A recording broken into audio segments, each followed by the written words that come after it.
ഹരേ കൃഷ്ണ. ഏവർക്കും ഗംഗോത്രി വേദിക്സിലേക്ക് സ്വാഗതം.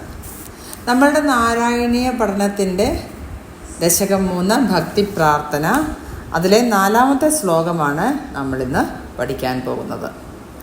അപ്പം നമുക്ക് ശ്ലോകത്തിലേക്ക് കടക്കാം. മുനിപ്രൗഢാരൂഢാ ജഗതി ഖലു ഗൂഢാത്മഗതയോ ഭവത്പാദാംഭോജസ്മരണവിരുജോ നാരദമുഖാം ചരന്തീശസ്വൈര്യം സതത പരിനിർഭാതപരചേത് സദാനന്ദാദ്വൈതം പ്രസരപരിമഗ്നാ കിമപരം. ഇനി ഈ ശ്ലോകത്തിൻ്റെ സന്ധിവിച്ഛേദം നോക്കാം. മുനിപ്രൗഢാഃ രൂഢാഃ ജഗതി ഖലു ഗൂഢാത്മഗതയഃ ഭവത്പാദാംഭോജസ്മരണവിരുചഃ നാരദമുഖാഃ ചരന്തി പ്ലസ് ഈശ സ്വൈര്യം സതത പരിനിർഭാതപരചിത് സദാനന്ദാദ്വൈത പ്രസരപരിമഗ്നാഃ കിം പ്ലസ് അപരം. സന്ധിവിച്ഛേദം കഴിഞ്ഞു. ഇനി പദച്ഛേദം നോക്കാം.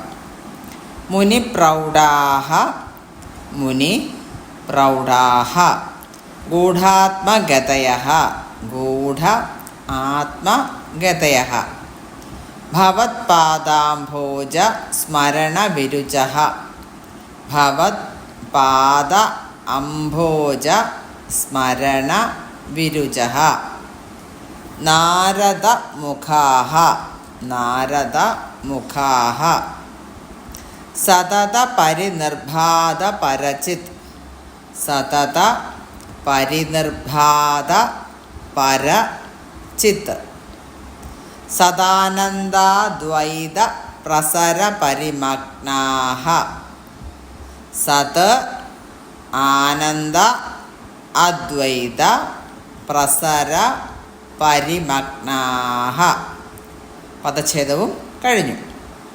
ഇനി ഈ ശ്ലോകത്തിൻ്റെ അന്വയാർത്ഥം നോക്കിയിട്ട് നമുക്ക് സാമാന്യ അർത്ഥം കൂടി ഒന്ന് നോക്കാം. ഈശ ഗൂഢാത്മഗതയഃ സർവേശ്വര ഗൂഢമായ ആത്മഗതിയുള്ളവരും ഭവത്പാദാംഭോജ സ്മരണ വിരുജഃ അവിടുത്തെ പാതാരവിന്ദങ്ങളെ സ്മരിച്ച് ആരോഗ്യമുള്ളവരുമായ നാരദമുഖാഃ മുനിപ്രൗഢാഃ ജഗതി രൂഢാ ഖലു നാരദർ മുതലായ മഹർഷിമാർ ലോകത്തിൽ പ്രസിദ്ധന്മാരാണല്ലോ. സതത പരിനിർഭാത പരചിത് സദാനന്ദദ്വൈത പ്രസരപരിമഗ്നാ സ്വൈര്യം ചരന്തി അവരെപ്പോഴും പ്രകാശിച്ചു കൊണ്ടിരിക്കുന്ന അഖണ്ഡ സച്ചിദാനത്തിൽ മുഴുകിക്കൊണ്ട് സ്വൈര്യസഞ്ചാരം ചെയ്യുന്നു. അപരം കിം മറ്റെന്തു വേണം?